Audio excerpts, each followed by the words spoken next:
Dice el verso 12: por tanto, amados míos, como siempre habéis obedecido, no como en mi presencia solamente, sino mucho más ahora en mi ausencia, ocupaos en vuestra salvación con temor y temblor.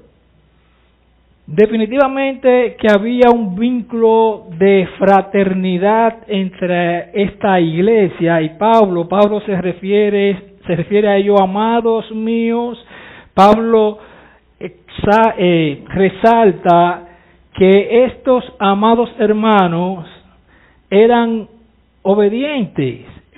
Era una iglesia saludable, pero Pablo quiere que ellos se aperciban del pecado. Dice él que ellos habían obedecido no solamente en su presencia, sino que continuaban obedeciendo en su ausencia. Porque la palabra de Dios, que era la que Pablo le predicaba, que era la que Pablo le enseñaba, es para ser obedecida independientemente de si su líder está presente o ausente. Porque es palabra de Dios y no importa a través de qué instrumento el Señor la traiga a colación. Nosotros recordaremos, para que veamos que no se trata muchas veces del instrumento. Recordaremos al rey Saúl cuando fue desechado por Dios por su desobediencia, como Samuel, estaba llorando cuando el pueblo de Israel le pidió un rey. Pues antes de ahí, el pueblo de Israel era gobernado por Dios mismo a través de Samuel. Era la palabra de Dios a la que ellos tenían que sujetarse. Dios gobernaba sobre Israel a través del profeta Samuel. Sin embargo, cuando el pueblo pide un rey como tenían las demás naciones, Samuel se echa a llorar. Y Dios le dice: ¿hasta cuándo? No te han desechado a ti, sino a mí. O sea, no se trata del instrumento. Tú le has llevado mi consejo, tú le has llevado mi palabra. Si ellos te rechazan a ti, que has sido fiel a mi consejo, me están rechazando a mí.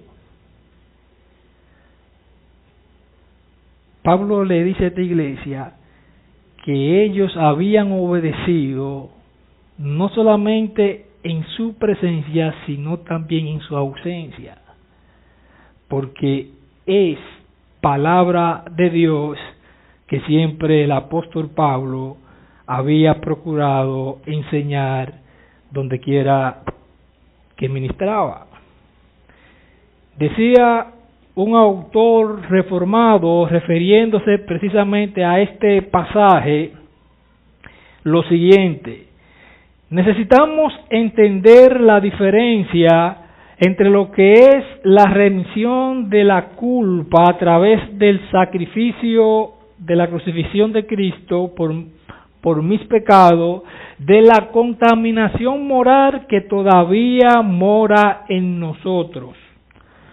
Por medio del sacrificio de la cruz, todos aquellos que por gracia o por la gracia de Dios, a través de la fe, hemos sido guiados, llevados hacia Cristo para reconciliarnos con Dios, todos nosotros fuimos salvos por el puro afecto de la voluntad y el amor de Dios para con nosotros.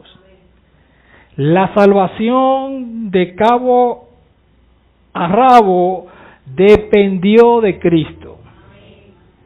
Cristo lo hizo todo, Él cargó nuestra culpa y por eso nosotros somos delante del tribunal de Dios considerado como si nosotros nunca hubiésemos hecho nada. Porque Cristo asumió nuestra culpa. Sin embargo, el hecho de que Cristo haya asumido nuestra culpa, el hecho de que nuestra salvación por entero dependiera y depende de Cristo, no significa que el creyente tiene licencia para pecar. No significa que ahora, como es por gracia, yo puedo vivir a lo Frank Sinatra a mi manera. No.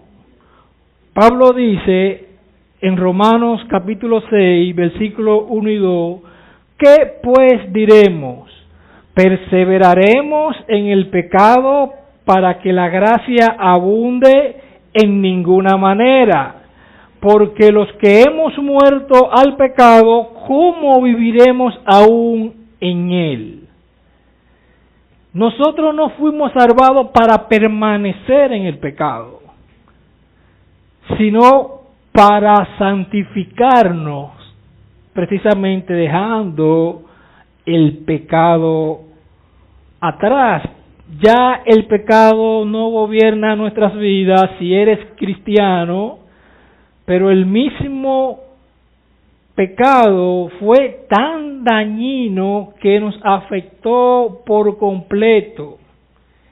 Y en ese sentido, como esa naturaleza todavía mora en nosotros, Dios mismo tuvo que equiparnos para que nosotros de por vida nos apropiemos de ese equipamiento para contrarrestar la contaminación moral de nuestra mente y de nuestro corazón, porque todavía tenemos motivaciones pecaminosas, todavía tenemos intenciones pecaminosas, y en tal sentido nosotros tenemos que batallar con esto de por vida,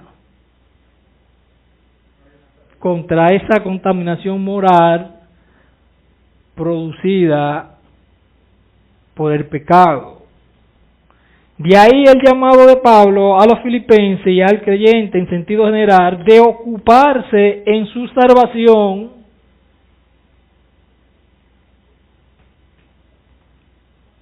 con temor y temblor. Y nota que este llamado está en imperativo, modo imperativo presente, lo que significa que nosotros todo el tiempo tendremos que estar ocupados en nuestra salvación hasta que vayamos a la tumba.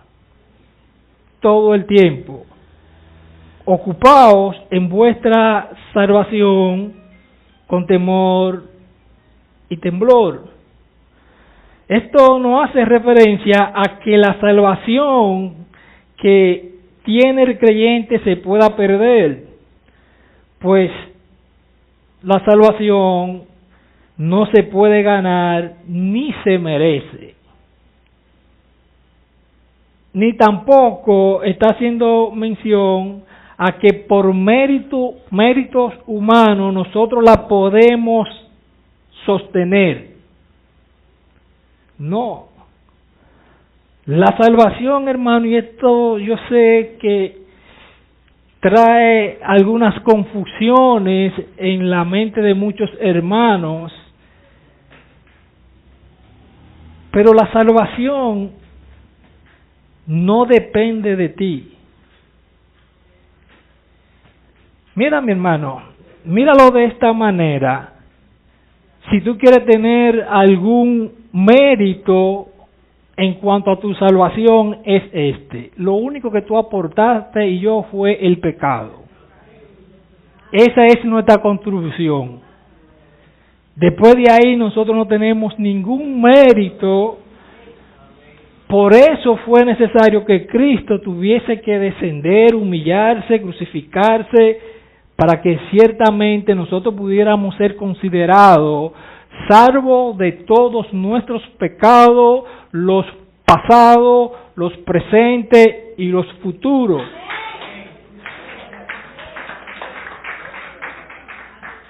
Porque tú y yo no habíamos soñado nacer cuando ya Cristo estaba pagando por nuestro pecado.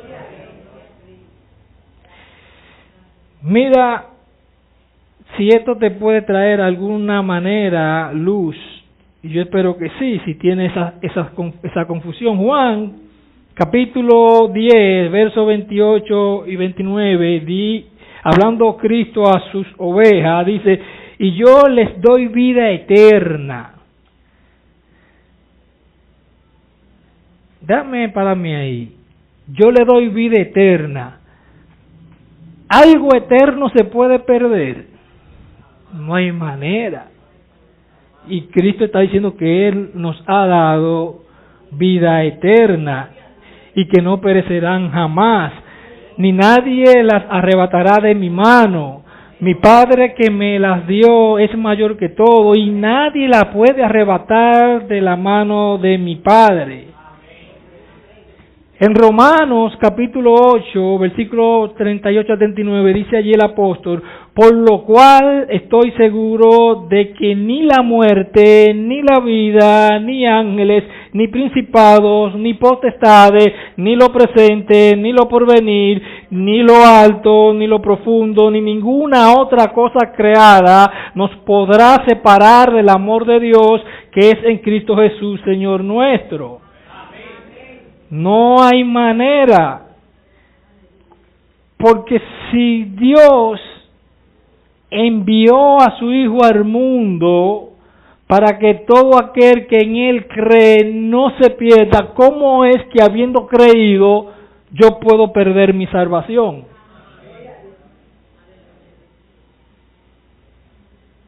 Después que Dios ha demostrado tal amor al sacrificar a su Hijo por mí y por ti. La salvación también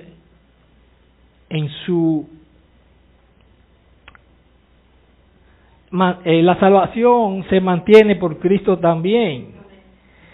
La responsabilidad que nosotros sí tenemos es en cuanto a nuestra santificación, porque Dios nos ha equipado para que nosotros podamos batallar con la contaminación moral pecaminosa que está en nosotros. Por eso se nos manda a ocuparnos de nuestra salvación, y esto es al creyente que se lo dice, a la iglesia que Pablo le está diciendo que se ocupen en su salvación con temor y temblor. A los colosenses, por ejemplo, otra iglesia, Pablo le dice en el capítulo 3, verso 5, haced morir pues lo terrenal en vosotros: fornicación, impureza, pasiones desordenadas, malos deseos y avaricia, que es idolatría. A la iglesia, al creyente, a ti y a mí. Segunda a Corintios, capítulo 7, verso 1, dice allí la palabra de Dios: así que, amados, puesto que tenemos tales promesas, limpiémonos de toda contaminación de la carne y de espíritu, perfeccionando la santidad en el temor de Dios. Ser salvo de pura gracia por el puro afecto de la voluntad y el amor de Dios, no nos exime de nuestra responsabilidad de procurar crecer en santidad. Cuando Pablo les dice a los filipenses, ocupaos de vuestra salvación con temor y temblor,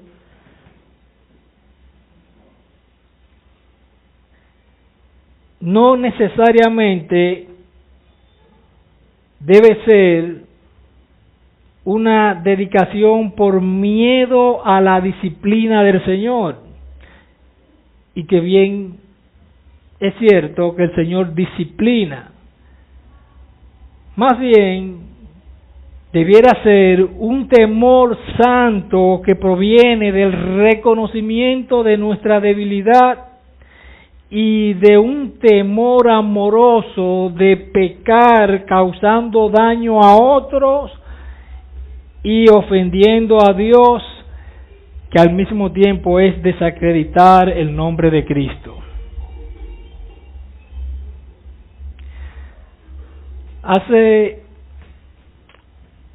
unos días, unas semanas atrás,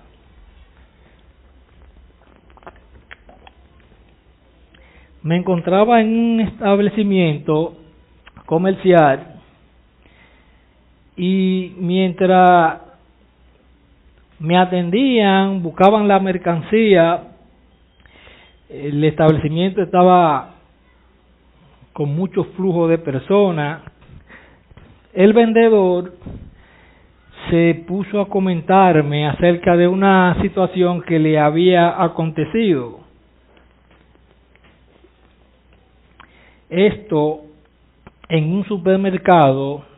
Él había destapado una bebida y se la había tomado. Cuando fue a pagar la compra, a él se le pasó pasar la botella y eso no se lo cobraron. Él me comentaba que cuando llega a la casa, él se siente atormentado porque se bebió algo y no lo pagó. Y me dice que no pudo aguantar más y en la tarde él fue al establecimiento, habló con los seguridad supervisaron la cámara y vieron que efectivamente él se había tomado esa bebida y ya se la estaban cargando a la cajera y él dice, no, ven, yo la quiero pagar. Y él paga la bebida. En mi interior yo estoy pensando que es un asunto de convicción cristiana y estoy esperando, digo, wow, cuidado si este hombre es cristiano.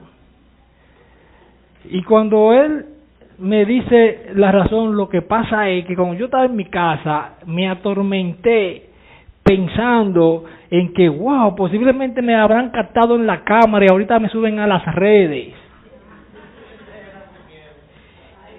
Ese era su miedo.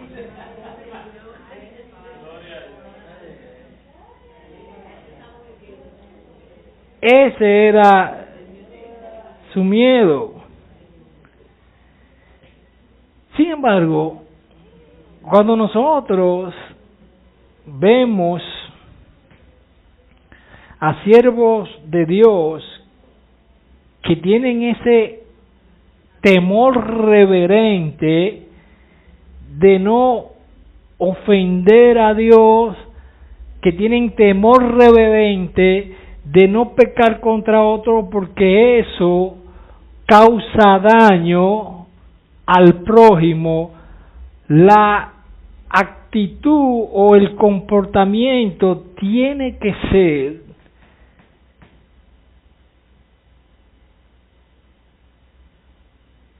con los ojos puestos en Jesús.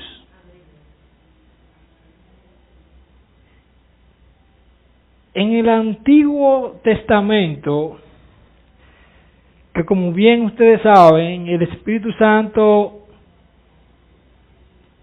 descendía sobre los siervos de Dios, pero muchas veces no estaba de manera permanente. Eso es con la obra de Cristo, que ya el Espíritu Santo está de manera permanente en los siervos de Dios.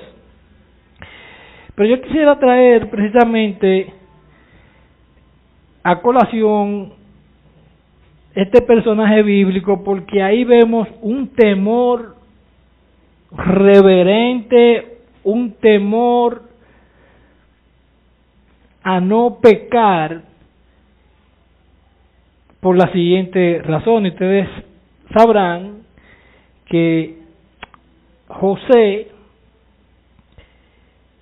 este personaje bíblico que fue vendido como esclavo y fue a caer allá a Egipto, allá en la misericordia y gracia del Señor, fue a parar a casa de Potifar, y Dios había puesto gracia en José. Dice en Génesis 39:3, y vio su amo que Jehová estaba con él, y que todo lo que él hacía, Jehová lo hacía prosperar en su mano. O sea, la vida de santidad de José condujo a su amo a ver a Dios a través del obrar de José. Porque el amo, que es un impío, dice el texto que vio su amo que Jehová estaba con él. Él decide entonces promover a José y lo hace administrador de todos sus bienes, pero José fue tentado y asediado de manera brutal por la mujer de su amo. Dice el verso 7 de ese mismo capítulo 39 de Génesis: aconteció después de esto que la mujer de su amo puso sus ojos en José y dijo: duerme conmigo. Y él no quiso. Y dijo a la mujer de su amo: he aquí que mi señor no se preocupa conmigo de lo que hay en su casa, y ha puesto en mi mano todo lo que tiene.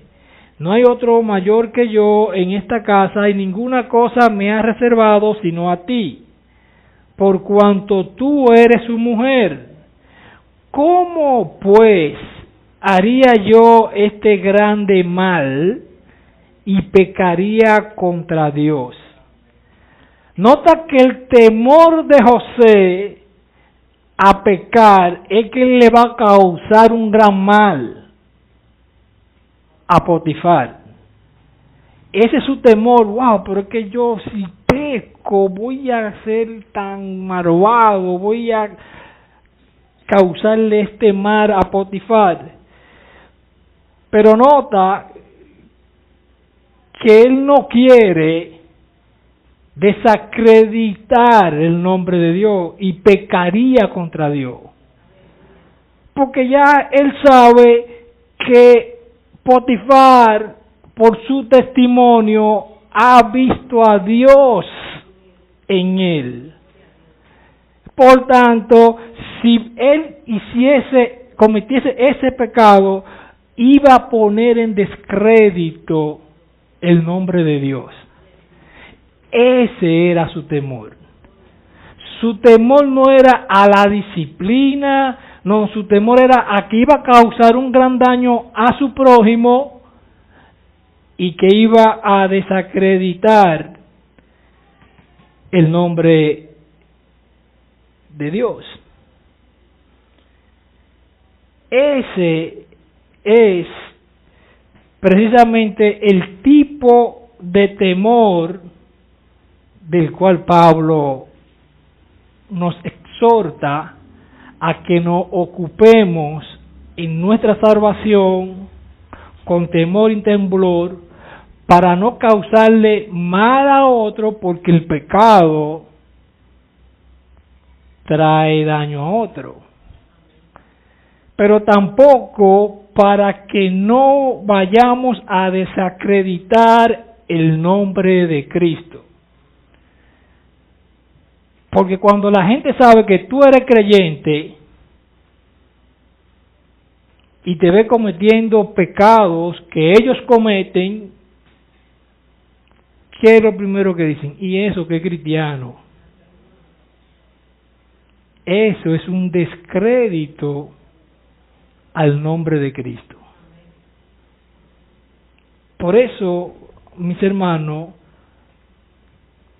es la intencionalidad de Pablo de que nos ocupemos en nuestra salvación con temor y temblor.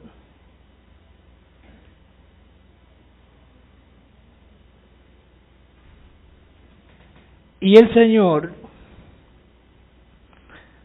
nos ha provisto el equipamiento necesario para nosotros mantenernos creciendo en santidad. Nuestro proceso de santificación es una responsabilidad, por así decirlo, dependiente.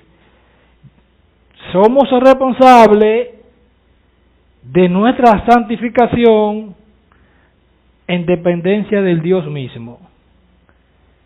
Mira lo que dice el verso 13. Porque Dios es el que en vosotros produce así el querer como el hacer por su buena voluntad. A diferencia de nuestra salvación, que depende completamente de la obra de Cristo, con relación a nuestra santificación se nos ha dado una responsabilidad. Pero a la vez Dios nos ha equipado para que podamos llevar a cabo esa obra de santidad continua.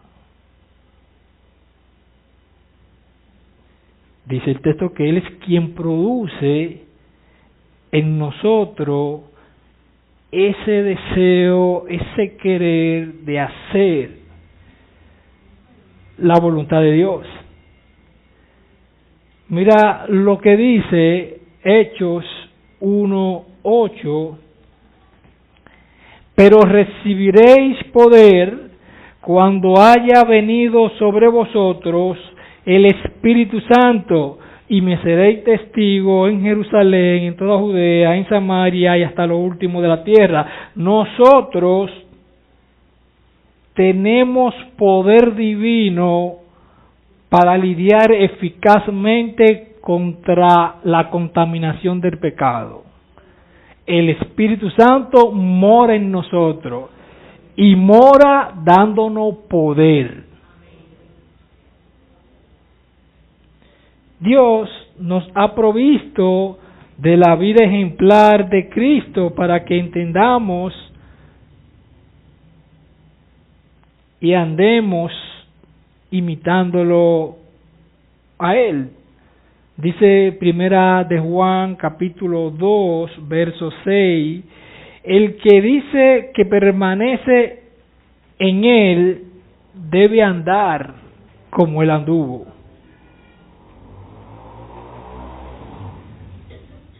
El que dice que permanece en Él debe andar como Él anduvo. Por eso es que Pablo trae el ejemplo de Cristo.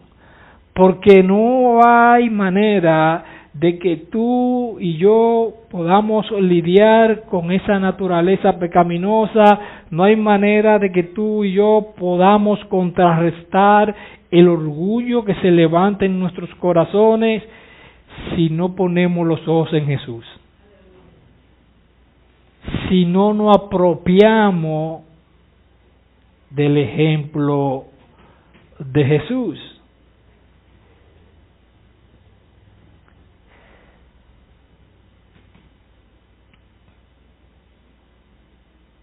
Yo no sé tú, mi hermano, mi hermana, pero yo temo pecar contra Dios. No por la disciplina, y ciertamente Él disciplina, sino por el daño que puedo causar a otro y por el descrédito que puedo traer al nombre de Cristo. Ese es el temor, que uno reconoce su debilidad, reconoce su naturaleza caída. Por eso es que ustedes me oyen recitar una y otra vez Juan 15:5. Separado de Cristo, yo tengo que procurar necesariamente, de manera frecuente, el trono de la gracia en oración.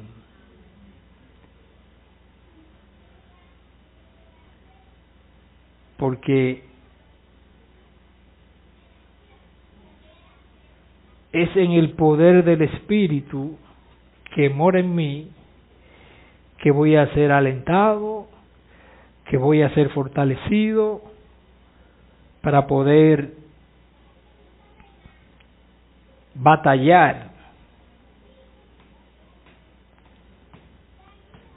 con la voluntad contraria que se levanta a la voluntad de Dios. Hermano, créeme, yo a veces he tenido que llorar en la presencia de Dios porque yo he querido hacer mi voluntad.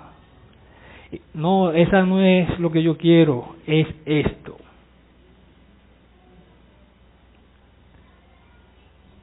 Porque la carne se va a rebelar todo el tiempo contra la voluntad de Dios. La carne es indomable.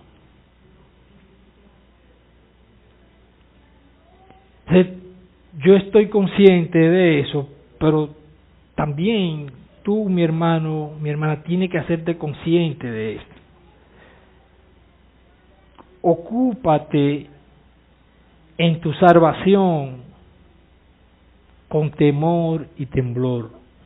No porque la vayas a perder, porque ya la tienes si eres un cristiano genuino, sino por lo que acabamos de decir. Es un asunto de que tú, si pecas siendo cristiano, si yo peco siendo cristiano, vamos a empañar el nombre de Cristo. Y si tú piensas en lo que Cristo ha hecho por ti, no es justo que Él se haya humillado a tal manera para que tú y yo no dobleguemos la carne. Que el Señor nos ayude, porque ciertamente es nuestra responsabilidad, pero es una responsabilidad dependiente. Vamos a orar y el domingo que viene tendremos una segunda parte. Señor, una vez más, gracias. Gracias por tu palabra. Gracias, Señor, por tus misericordias. Oh Dios, nosotros reconocemos nuestra debilidad, nuestra naturaleza caída, Señor, pero Padre, ayúdanos. Ayúdanos, Señor, a tener ese temor reverente, Señor. Ayúdanos, Señor, a ver el daño que causa el pecado. Y en el caso nuestro, que somos creyentes, el descrédito que provocamos, Señor, cuando nosotros no nos ocupamos en nuestra salvación. Ten piedad, Señor, perdónanos y ayúdanos, porque queremos agradarte, queremos honrarte, queremos, oh Dios, crecer en santidad. en Cristo Jesús. Amén. Dios le bendiga.